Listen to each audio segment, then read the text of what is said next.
A Ucrânia está sob ataque por lixo voador. Não jatos, não tanques, mas dezenas de milhares de drones kamikaze baratos, que custam menos do que um carro usado. Em julho de 2025, a Rússia lançou mais de 6.300 drones Shahed na Ucrânia, contra apenas 426 no ano anterior. É uma guerra de produção em massa, e agora a Rússia tem a vantagem. Mas a Ucrânia não está recuando. Sua indústria de drones está escalando duro, alegando que agora pode fabricar 4,5 milhões de drones por ano, muitos atingindo profundamente o território russo. Agora, ambos os lados estão presos em um novo tipo de corrida armamentista, não apenas para lançar drones, mas para detê-los. E a resposta mais promissora? Não é um míssil, é um micro-ondas. Entra em cena o sistema Leonidas, uma arma revolucionária dos Estados Unidos que cria um campo invisível de morte eletromagnética, fritando enxames de drones no ar com energia de micro-ondas de alta potência. Não apenas os derruba, torna céus inteiros inaptos para voo.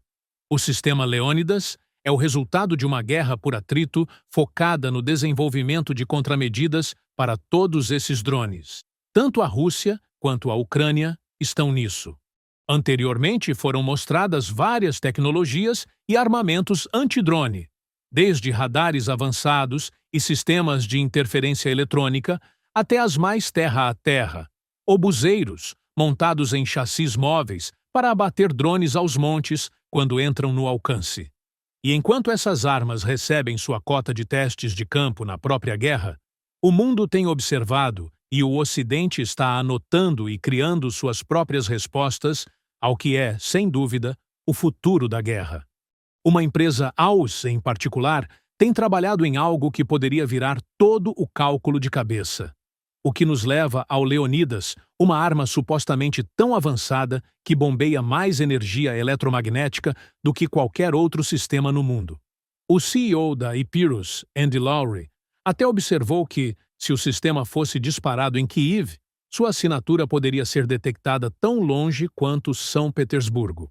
Esse é o tipo de poder que o torna um alvo de alto valor, mas também um formidável contra-ataque contra enxames de drones.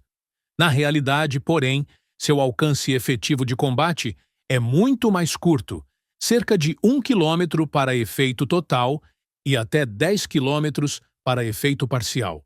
Ainda assim suficiente para fritar os drones eletrônicos que se aproximam demais. Para entender por que o Leonidas representa um avanço assim, precisamos examinar o pesadelo matemático que os sistemas tradicionais de defesa aérea enfrentam contra a guerra moderna de drones, começando pelos drones mais simples e comuns que a Rússia e seus aliados podem usar, e que vimos na Ucrânia, notadamente o Shahed 136, de origem iraniana, e seus derivados.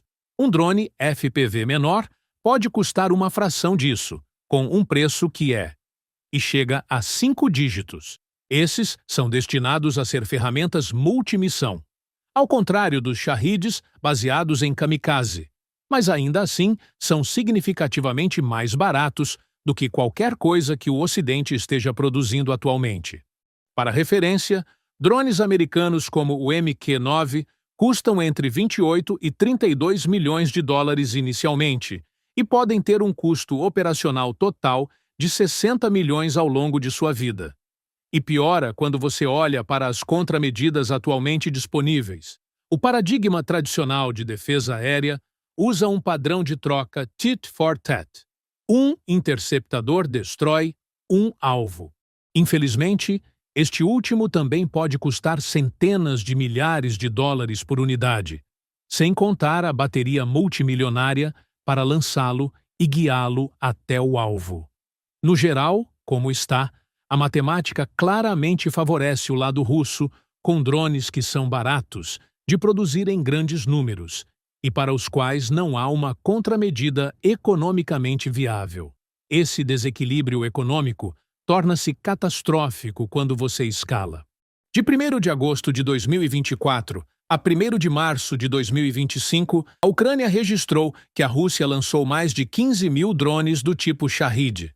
Mesmo com a impressionante taxa de intercepção da Ucrânia, a disparidade de custos significa que a Rússia está vencendo uma guerra de atrito simplesmente forçando a Ucrânia a gastar sua munição mais cara em algumas das armas mais baratas e abundantes da Rússia.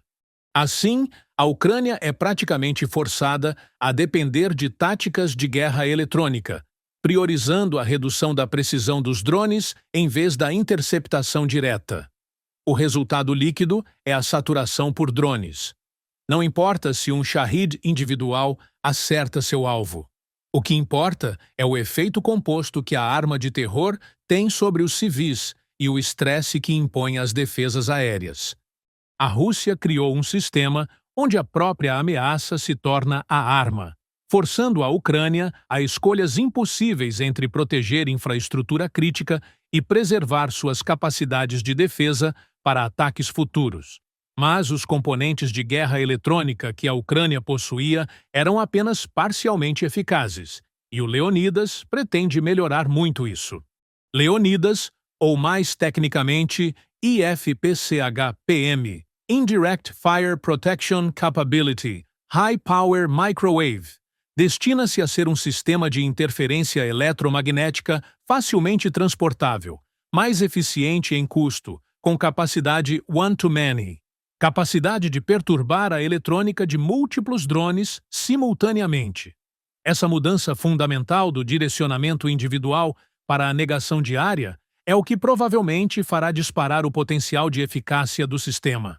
Lowry enfatizou que a Epirus não vê o Leonidas simplesmente como um sistema de energia dirigida.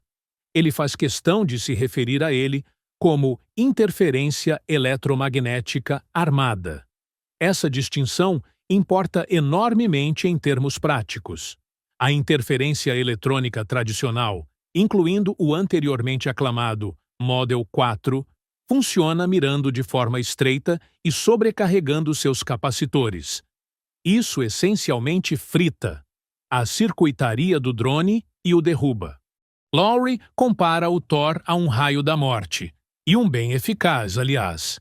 Leônidas gera um campo de interferência eletromagnética muito intenso.